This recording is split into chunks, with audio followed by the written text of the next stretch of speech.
একটা গল্প দিয়ে একটু শুরু করতে চাই মাননীয় স্পিকার। ছোট্ট গল্পটি হচ্ছে, রাজা তার উজিরকে বলে দিয়েছিল সকাল থেকে এটা কাজ করবা, এই কাজগুলো করবা। উজির বলেছিল যে আমাকে যে কাজগুলো বলেন কোনটা কখন গুরুত্বপূর্ণ কোনটা ছুটে যায় তার চেয়ে আপনি আমাকে একটা তালিকা করে দিলে ভালো হয়। একটা তালিকাও করে দিয়েছিল। তালিকা দেখে দেখে সে কাজ শুরুই করেছিল। হঠাৎ করে রাজার মনে হলো সে একবার শিকারে যাবে। ঘোড়ার পেটে উঠে যখন রেকাবে পা ঢুকিয়েছে, রেকাবে পা ঢুকালে পা আটকে গিয়েছিল। পাটা যখন ছুটাতে পারছিল না তখন সে উজিরকে বারবার ডাকছিল, আমার পাটা এখান থেকে বের করে দাও। পাটা বের করতে যাচ্ছিল না উজির, কারণ উজির বারবার খুঁজছিল যে তালিকাটা করে দেওয়া হয়েছিল সেই তালিকার মধ্যে পা আটকে গেলে ওটা বের করে দেওয়ার বিধান ওখানে আছে কিনা। শেষ পর্যন্ত রাজার পা আর ওখান থেকে বের করা যায় নাই এবং রাজাকে মুক্ত করা সম্ভব হয় নাই বলে আমরা গল্পে জেনেছি। ঠিক আমার কাছে আজকে সংসদ এরকম একটা গল্পের মতো মনে হয়।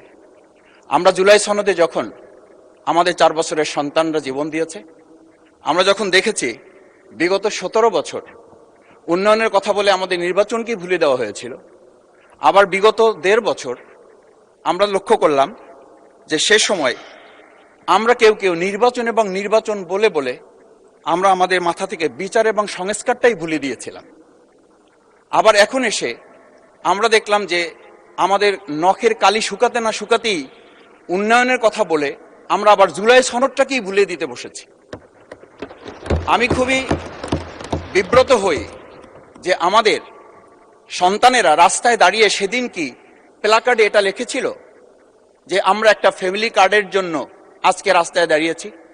সেদিন তারা দাঁড়িয়েছিল, মাননীয় স্পিকার, সেদিন তারা দাঁড়িয়েছিল, লেখা ছিল রাস্তাগুলোতে আমাদের সন্তানেরা বুকে গুলিবিদ্ধ হয়ে পা হারিয়ে চোখ হারিয়ে দাঁড়িয়ে রাস্তা ব্যারিকেড দিয়ে লেখা ছিল রাস্তা সংস্কারের কাজ না, রাষ্ট্র সংস্কারের কাজ চলছে। আমরা যেন সংস্কারের কথাটা মাথায় নিতে পারছি না। আমরা সংস্কারের পরিবর্তে এখন আমরা সংশোধনের দিকে যাচ্ছি। আমরা তো এই সংশোধনের জন্য আমাদের ছেলেরা, আমাদের তরুণ যুবকরা, আমাদের জনতারা কাজ করে নাই।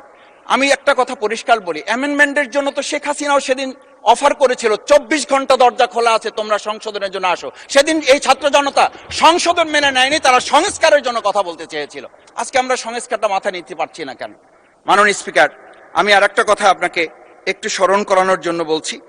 আমরা ছোট সময় আমি বাংলায় সাহিত্যে অনার্স করে, আজকে আমাকে আপনি স্নেহের সাথে মাসুদ বলে বলেছেন। আমার সংসদের নাম শফিকুল ইসলাম। এই মাসুদ নামটা যারা একেবারে খুব আমাকে স্নেহ করেন, আদর করেন, তারাই ডাকেন। আমি বাংলার সাথে আমাদের রাষ্ট্রবিজ্ঞানের ছিল, রাষ্ট্রবিজ্ঞানে আমরা ছোট একটা বাক্য পড়েছিলাম, নেসেসিটি নোস নো লস। আমরা এই নেসেসিটিটাকে আজকে একটা সংবিধানের ধারাবাহিকের মধ্যে আমরা আটকে ফেলেছি। আমরা লাইন খুঁজতেছি, আমরা দাড়ি কমা সেমিকোলন খুঁজতেছি।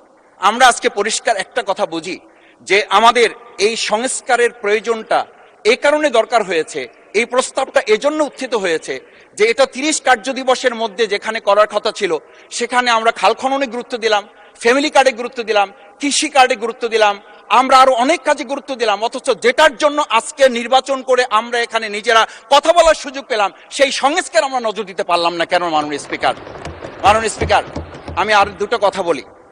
আমরা আমাদের প্রিয় মাতৃভূমি বাংলাদেশ, এই বাংলাদেশের সামগ্রিক প্রয়োজনকে সামনে রেখে আমাদের একটা কথা মাঝে মধ্যেই বলতে হয় যে আমরা যখন এই রাষ্ট্র সংস্কারের কথা, আমাদের সংবিধানের ধারাগুলোর কথা বলি, আমাদের কাউকে আমরা এই কথা বলতে শুনি যে গণভোটে যে 4টা বিষয় উল্লেখ করা হয়েছে, আমাদের এই 70% লোকরা ভোট দিয়েছে, 51% সরকারি প্রতিনিধিত্ব করছেন।